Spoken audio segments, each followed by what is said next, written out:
want that. Start recording. Just saying, it's unlikely. All right, y'all. So thank you all for joining us for this month's Innovation Exchange. We are welcoming Katelyn Handler, who is another one of our faculty fellows, who's leading special interest groups all year long. And her talk today is on information literacy. So we have, the next 20 minutes to learn about that. Okay, so hi everyone. Again, I know I was introduced, but I'm Katelyn Handler. I'm one of the faculty fellows. And for my innovation exchange, they gave us some options in terms of what we could talk about. And rather than spend a lot of time focusing specifically on what we're doing in my SIG, which is information literacy through the lens of learner-centered pedagogy, I wanted to take sort of a broader view of information literacy at Park in terms of some of the efforts of what we're doing in the library right now, and also give faculty some ideas for resources on where they can go for additional good information on information literacy practices and our students, both if you want to incorporate more information literacy into your course development and curriculum, but then also get a sense of some of the resources that we have for you here at Park already. So with that in mind, there we go. So information literacy, I don't want to spend a lot of time on definitions, but again, I feel like this is a term that's thrown around a lot in higher education, and there's not always a lot of understanding as to what this term means. And so what I'm talking about today are the competencies and individual summons in order to locate, retrieve, evaluate, select, and use information sources. So there's a lot that goes into being quote unquote information literate. And there's a lot of different places that folks can get tripped up. Not only our students, but then when you think about larger conversations going on right now as to evaluating, selecting information, what we incorporate into our belief structure. There's a lot at play here. And so it's not just something that's going to affect our students while they're here at Park. In terms of higher education, there's a few documents that the ACRL, or the Association of College and Research Libraries, uses to inform this conversation among librarians specifically. In 2000, you had the release of the ACRL's Information Literacy Competency Standards. These were convenient in that they had a lot of specific practices and desired outcomes. So it was very easy, well, I shouldn't say, it's never very easy to evaluate and assess, but it was easier to evaluate and assess because they said specifically, students will be able to do this. They can use the internet to find fill in the blank thing. Fast forward a decade and a half later, and what you see is the ACRL framework for information literacy for higher education, where they moved away from specific practices and instead move towards threshold concepts, frames for students to work within that would eventually, there are specific practices that you do. It just at some point, it all kind of comes together and you understand these larger frames with information. And so this was actually fairly controversial among librarians. There was a lot of infighting over the the 2 or so years of development leading to official adoption. Moreover, they officially sunsetted the competency, the standards for information literacy, which people also felt very strongly about because it sort of delved into this really was a conversation, it felt like, between two different groups. You had those sort of research institutions that were really talking about sort of higher level information practices versus those on the ground at community colleges, and then institutions that frankly I thought were a little bit closer to Park, where they're like, it's great if we want to talk about scholarship as a conversation or searching as strategic exploration, but at the end of the day, as a librarian, I'm expected to teach my students this is how you use a database, and I need to be able to evaluate certain practices. And so how do we bring all these things together? So as part of this, the ACRL has spent a lot of time talking about how do we implement the framework, including, as you can see, suggestions how to use the framework for information literacy. There's an active sandbox. That's not showing up. Oh, it's not, oh, the share screen. Thank you for the reminder on the, okay. Okay, so here we go. So now that everyone can see this, you can see we've got the appendix here, including suggestions on how to use the framework. Specifically, they've got a section for faculty on using the framework. And so if we jump down here, it talks about what specialized, investigate threshold concepts in your discipline and gain an understanding of the approach. So for example, what are the specialized information skills in your discipline that students should develop, such as using primary sources for a history major, or accessing and using large data sets in science, for grant applications and things like that. How are you going to store your information? What sort of information practices are you going to use? Because again, that's going to be part of it. And so this is where the conversation has been heading in terms of information literacy practices. Now I'm going to jump back to the current slide. So, as I said, it's less prescriptive, more focused on foundational ideas in organizing concepts and ideas about information, research, and scholarship into a coherent whole. So with that in mind, moving beyond or outside of the ACRL, there's one project or one research group that I wanted to talk up if you're not familiar with it, and that's Project Information Literacy. It originally was aligned with the University of Washington.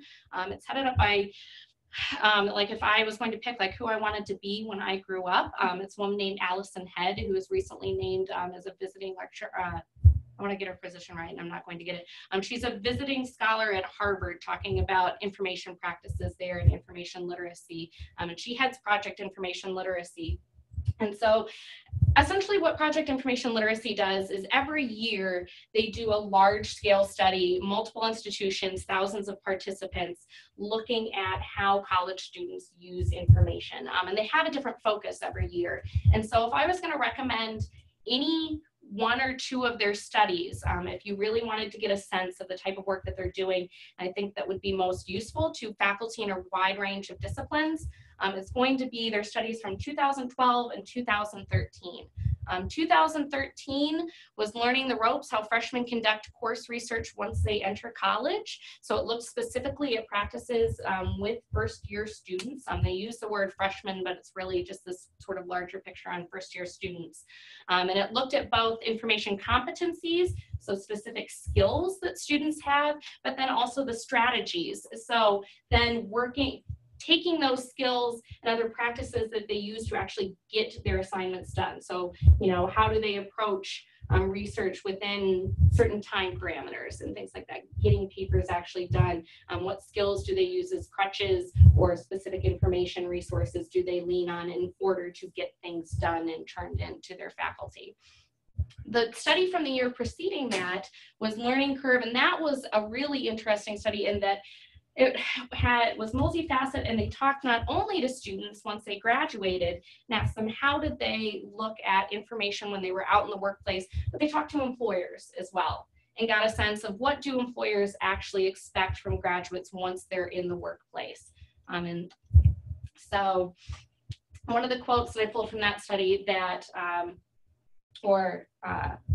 I think oh, dang it, this is the wrong citation. From the 2012 study was from the employer that talked about the employer said the candidate gave me a wide array of, or an array of places where she would look for information, so she got the internship. And other interviews were many graduates who just looked in one place, the internet, and that was the problem. You want one of these college grads to say, I'd look at city records, or I can go to the library or the internet, or look on LinkedIn to get what you need. It's a whole bag of tricks when it comes to the skills you need for doing research today. That study, they also talk a lot about how they want their students to regard people as information sources, that new employees would come to them and they'd be much more likely to look online to try and find information, answers to questions, and they would be hesitant to just go to a coworker and say, hey, where can I find this? Or working within the knowledge management structure within the organization. And so there's things like this that I think that could really inform, how we develop our courses and the types of things we ask our students to do in their assignments in order to better prepare them, not only for the workplace, but then larger research, larger information concerns that they might have after they graduate. And so Project Information Literacy is one of my favorite resources. All of these studies, I will warn you, are fairly lengthy because they do talk to thousands of people. Most of the time, the reports are 40 pages and at the low end. Some of them get up into like the 80-page sphere, and they release generally one large-scale project every year. One that will probably be of interest to a lot of people that they're working on right now is this question of news consumption, and how do college students consume news and fake news and all of those sorts of things. So that's what they're working on right now. So with this in mind, if you're not aware, I know, I hate relying on Trump's fake news, but here we are. It is part of the lexicon. Good for him. Library Canvas tutorial. This is something that I introduced to Park and some of those who were involved with FCI and the Faculty Advisory Council last year. We've been working on developing a Canvas tutorial for our students. This is probably getting closer to the information standards rather than ACRL framework, and that it's 5 modules, it's self-paced, it's all propelled through self-enrollment, so students have the option of enrolling in this course.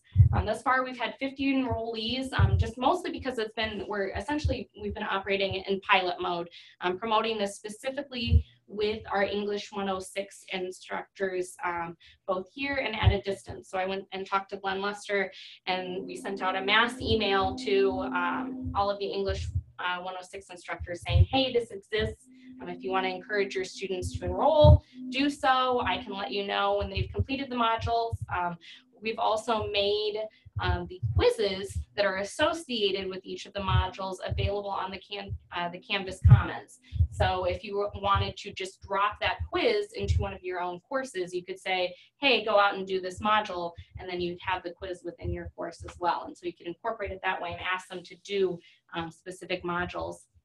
Like I said, since this is more on the standards end rather than framework, it's pretty focused on park-specific resources with some content covering more universal skills. So discussion of how do we develop and structure a search. Some talk about like Boolean operators, using limiters, things like that. A bit of talk about plagiarism and using information ethically, things like that. But we've also focused pretty specifically on this is how you use pirate search or specific databases, because we recognize that unfortunately we are at a point where, at least here in the library, a lot of times we hear from students that they are getting fairly far into a program and we still hear things from them like, I've never used the library, or I didn't know we had a library, or my professor told me that I need to use scholarly articles and I'm here at the library's McAfee page and I don't know where to go, things like that. And so we recognize that we can't skip over some of these initial building block steps to hopefully greater information literacy. One of our next goals for students who have enrolled is to seek some feedback from surveys from the students who've completed it. Anecdotally, we've heard good things where students have said, yes, this was very useful. I realize the students who are choosing to self-enroll are probably the students that are going to get most out of it. They're the ones who choose to do the optional extra bits are probably going to be some of our more driven students, but we still want to make sure we're getting specific feedback from them beyond these anecdotes. So that's one of our goals for this specific course. Now, in terms of what's next, one of our first goals is improving this tutorial, because I will admit it was one of those things that I developed, and I do not have any particular background in teaching online or the pedagogy associated. So one of the things we've been doing is partnering with some of the instructional designers with online operations to improve layout and integrate better online pedagogical practices to make sure that the content that we're presenting is being done so in a more effective way. We also want to integrate new content from outside sources for a more holistic approach to touch on some of these bigger concepts to go with the specific, hey, this is how you use pirate search, for example. And then the last bit is concerted promotion of the Canvas tutorial to all Park faculty, including our adjuncts and those faculty at a distance, because although I think this could definitely be something that could be used by any of our faculty here at Park, on the campus here in Parkville, I recognize the students who have least access to the physical structure and might be least familiar, unfortunately, with our online library are going to be those online students and those that are campus centers. And so we need to really figure out what the best way is to continue to promote this once we've moved out of this sort of pilot mode that we've been in, where it's been much more one-to-one contact with the instructors to say, hey, please use this. Now, in terms of adding outside content, one of the options that I am pretty excited about that I wanted to share with everybody is the new literacies alignment, which is a consortial curricular project started by the librarians at K-State. The curriculum is based on characteristics of the ACRL framework, but they've developed these self-paced lessons that can be dropped into Canvas. And I'm going to click on this link, and this time I'm going to remember to share my screen. So here is what the New Literacies Alliance project website looks like. It's pretty easy to find. However, these are the types of lessons that they've created. It's libraries at multiple different institutions that have worked together to develop these modules. They plan on releasing a few each year. Again, you can see sort of where the hot topic and directions in information literacy is. Upcoming lessons include fake news and how to read a research article. So we cannot escape fake news at this point. But you can see the types of things that they have here. So for example, they've got a lesson on access matters. It talks about why access to information is important. And so when we pull this up, you can see these are, again, self-paced lessons, though they can be dropped into specific Canvas courses. I've reached out to one of the main developers of this course at K-State and gotten contact information from her as to how we can integrate this into our Canvas course. Again, you could also just, if you wanted to use this, you could assign specific lessons so you can see what is the consequence of, an inventor not being able to access the most recent patent information. So they've got information like this here. So again, we could get into larger conversations about, again, why do we go use scholarly articles for research, or what does it mean that you can get this through a library database and you can't get it through the open internet and things like that. So they've developed a nice array of content here so far, and they are very willing to share, which I appreciate. And as here at Park, since we're working with a fairly small instruction team within the library, I think that this is one good potential avenue for us adding additional content into Canvas, into our courses, and reaching our students without necessarily having to develop Park specific content here. So going back to the presentation.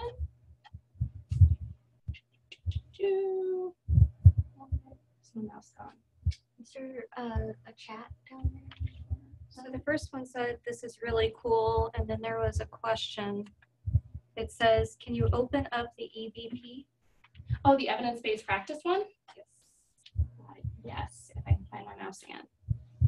Please and thank you. Yeah, so share screen. So yeah, the evidence-based practice one is one of their newest ones, but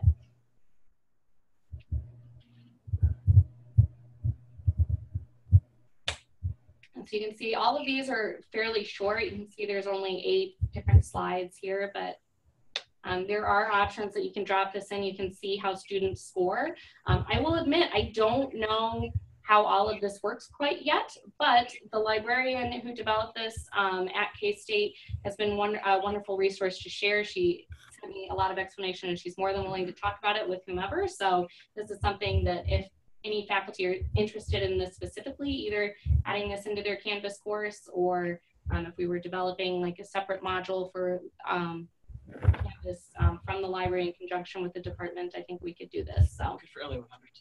yeah, I mean, there's a lot of, this is a lot of good stuff. I got really excited when I found out about the New Literacies Alliance and the work that they're doing. So you can see here too.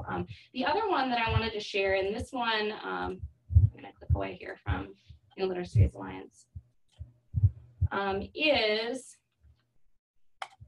Project Cora, which stands for Community of Online Research Assignments. We've been talking a lot about open access at Park over the last year. This is one that I shared with my SIG group last time as sort of a last bit as they're working to develop material for the spring. This is an open access resource for faculty and librarians to share and adapt research assignments. Assignments are sorted by discipline, information literacy concepts. There's additional tags and metadata that allow you to sort through the assignments there. And this relieved the 2017 ACRL Instruction Section Innovation Award. So if we click through there, and this will be, essentially we're coming to the end here. I want to leave at least a little bit of time for questions, but you can see, again, latest assignments, recent blog posts. So I'm just going to click through one of their latest assignments, Facilitating for the Messy Mind. We see who submitted it, a short description, how many times it's been downloaded, the learning outcomes that have been designed for the assignment, the discipline that it's intended for. They also speak specifically to information literacy concepts that they've tried to address. They tie it into the ACRL's framework. Intended for a group, ability level, other tags, course context. So they explain how it was integrated into a course. Got a potential pitfalls and teaching tips, and then suggested citations. And again, these are all shared under the Creative Commons. There are tons of assignments here. You can see how it's searchable. They've made it. I mean, there's a lot of stuff here. Again, I don't have time to go into all of these individually, but it's another nice resource that if you are struggling with how you can, implement maybe a research-based assignment and addressing certain aspects of information literacy within your course. Project Cora is a nice sharing resource that was put together where a lot of different folks have contributed. And they encourage you that if you take an assignment from here and adapt it, you can then submit your adaptations back to Project Cora so we can continue the sharing as well. So this is another nice option. I think that we're going to be looking to try and incorporate some of the material from Project Cora into our information literacy instruction. However, one of the limitations at Park is that, at least from the library perspective, we are not built into the curriculum in any formal way. Again, it's a lot of relationships with faculty, faculty outside the library, their choice to build things in. And so it requires active partnerships, promotion. There's a limit to what I can do beyond trying to make people aware and trying to share and build these relationships so we can work towards a more concerted view of, okay, I'm sharing this, of information literacy at Park. So with that in mind, I do have a little bit of time for questions here. I tried to plow on through this pretty quickly. Links, if you are interested in any of these links, here are all the links. Also be providing the presentation to the FCI team, so folks can take a look at it later. Please feel free to go check out some of these resources. And if you see something of interest, like the evidence-based practice module from New Literacies Alliance, for example, and you want to talk about it more, or you want the contact information for the librarian at K-State. The only reason that I keep referring to her as the librarian at K-State is, of course, I'm blanking on her first name right now. She's really cool, and I'm just not thinking of it. So I do know her name. However, I cannot tell it to you at this moment. So are there any questions or any questions online? I see the chat boxes. Yeah, Quick Robert. question about the last one, Project Cora. If I find out any assignment is interesting, and do they have any what they call this property right, or No, it's Creative. we can use it? Yeah, you can use it. It's shared under Creative Commons, so we're not obligated to pay anything for using it. You are free to use it. They do have, I guess if you were going to publish or cite in some way, they have suggested citations. They do have an option if you're going to be adapting it, again, like I said, to submit it back. But because it's an open access resource, everything there, if it's going to be submitted, is licensed under Creative Commons licensing. So you are welcome to use it. So what are the fights between the librarians over the new framework? Because I just love knowing that like there are standards, right, and everything, and that's cool. But like everything else, like that people are fighting about, this has me intrigued as to what the factions are. Like I said, it really, what it boiled down to was that there's been I think most of us are aware there's been a major push in higher education for assessment and evaluating student learning and being able to have specific metrics, things that we can measure, numbers and data. And when they originally came out with the framework, people were saying, okay, we've developed all of these rubrics and specific curriculums based on the standards. How can we do this with the framework? And you had some of the folks behind it saying, well, it's not really intended to be used like that. Like we don't want you to to necessarily have specific outcomes. It's, again, it was much more theoretical in terms of the practices and what they were hoping to promote. And you had librarians on the ground, again, oftentimes at community colleges or at places where, it's great if you want to have a conversation about constructing an information literacy curriculum where the library might be integrated at multiple points or have required courses that they're teaching. They have an option to implement some of this more long term, as opposed to the one-shot instruction model where they're only seeing students one time, versus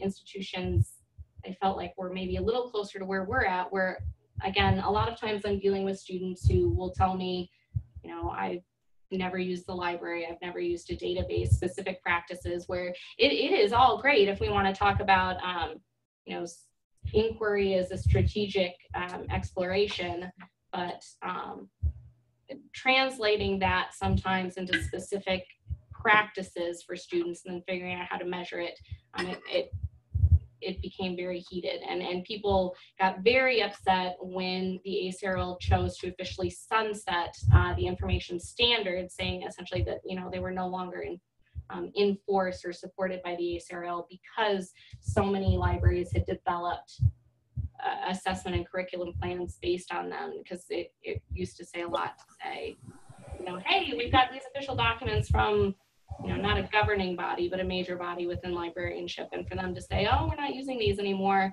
you then can't rely on that necessarily with accreditation teams, for example, when it's not a living document anymore that they're supporting. So that was part of it.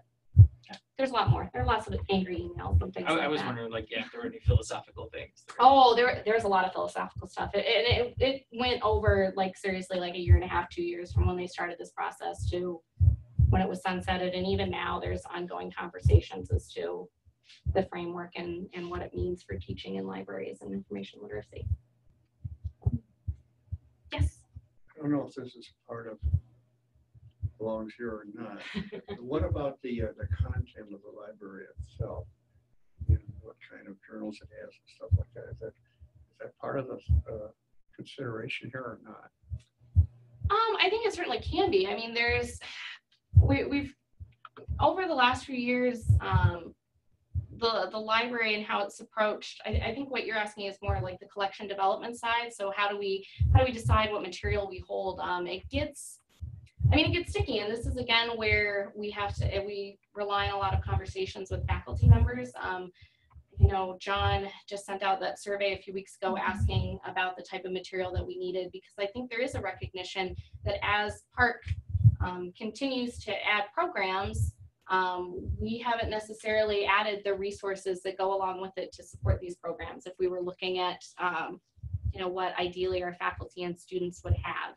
There's also not always a lot of understanding, in particular from students, why we have things like a lot of our electronic publications, they will have embargo periods where we can't see the most recent 6 months or the most recent year of published material. We can see the index material, so we can see the abstracts, but we can't see the full text. And this is something that publishers do because they want us to both subscribe to a print version of the material in addition to the electronic content. And so we run into issues there of, do we pay this extra money to get things in print that, again, our students at a distance can't access anymore.